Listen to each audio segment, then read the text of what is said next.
Bonjour. Le but de cet exercice est de déterminer les limites des suites suivantes. La suite UN, dont l'expression est -3 sur 4n-5, et Vn, dont l'expression est le quotient de -2n² - 5n par 4n² - 5. La première suite UN ne nous posera pas de problème, nous aurons directement sa limite. La deuxième suite Vn nous demandera un travail de factorisation, car nous tombons sur une forme indéterminée d'un très grand nombre à diviser par un autre très grand nombre. Étudions la première suite, UN égale -3 sur 4n - 5. Le dénominateur 4n - 5 a pour limite plus l'infini lorsque n tend vers plus l'infini. En effet, lorsque vous donnez à n des très grandes valeurs, 4n - 5 prend également de très grandes valeurs, et 4n - 5 devient aussi grand que vous le souhaitez du moment que n est choisi suffisamment grand. C'est la définition même d'une limite qui est égale à plus l'infini. Et par conséquent, la limite du quotient de -3 par 4n - 5 lorsque n devient très grand est égale à 0. La limite de cette suite était donc immédiate. -2n² - 5n est la somme des termes -2n² et -5n. Cette somme aura pour limite moins l'infini, car nous rappelons que toute puissance positive p de n a pour limite plus l'infini lorsque n tend vers plus l'infini. Par conséquent, la limite de n² quand n tend vers plus l'infini est égale à plus l'infini, mais attention, nous multiplions par -2 qui est négatif, et donc la limite quand n tend vers plus l'infini de -2n² est égale à moins l'infini. De même, lorsque n tend vers plus l'infini, -5n, en ayant multiplié par -5, tend vers moins l'infini.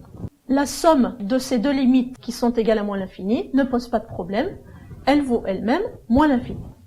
De la même façon, n au carré, lorsque n tend vers plus l'infini, tend vers plus l'infini, il en est donc de même de 4n², puis de 4n² - 5. -5 devenant négligeable par rapport à 4n². Vn est le quotient de deux nombres très grands. Si vous prenez votre cours, nous tombons sur une forme indéterminée, l'une de ces 4 formes indéterminées qu'il faut savoir reconnaître. Pour celle qui nous intéresse ici, lorsque vous avez un quotient de deux suites qui ont des limites infinies, on ne peut pas conclure sur sa limite. Comment procédons-nous pour lever cette indétermination? Par factorisation du numérateur, du dénominateur et simplification ensuite de cette factorisation. Travaillons donc l'expression de Vn.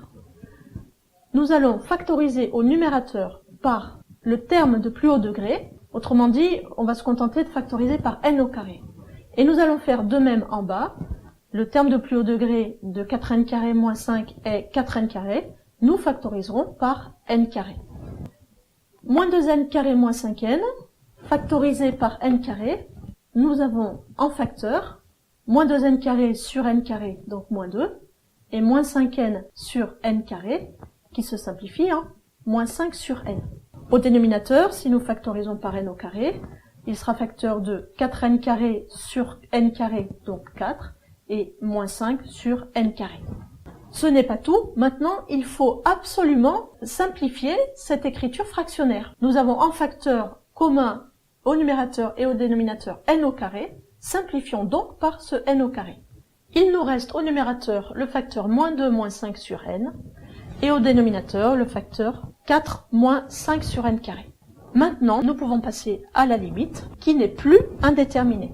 Nous rappelons que si p est un entier naturel non nul, le quotient d'un nombre réel k par la puissance p de n tend vers 0 lorsque n tend vers plus l'infini. Ainsi, nous avons ici 5 sur n qui va tendre vers 0 et 5 sur n² qui va tendre vers 0. La limite quand n tend vers plus l'infini de -2 - 5 sur n vaudra donc -2. Et la limite quand n tend vers plus l'infini de 4 - 5 sur n² vaudra donc 4.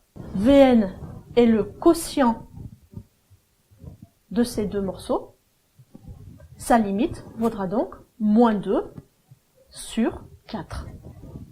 Simplifié, la limite quand n tend vers plus l'infini de Vn vaut -1/2. Par cette même technique, je vous suggère de déterminer les limites des suites suivantes. La limite de deux suites rationnelles, limite quand n tend vers plus l'infini de n cube moins 3n sur 4n plus 5. Je vous donne la réponse. Vous devrez trouver une limite égale à plus l'infini. Et la limite quand n tend vers plus l'infini de n carré sur n puissance 4 moins 1. Cette fois-ci, vous trouverez une limite égale à 0. Bon courage!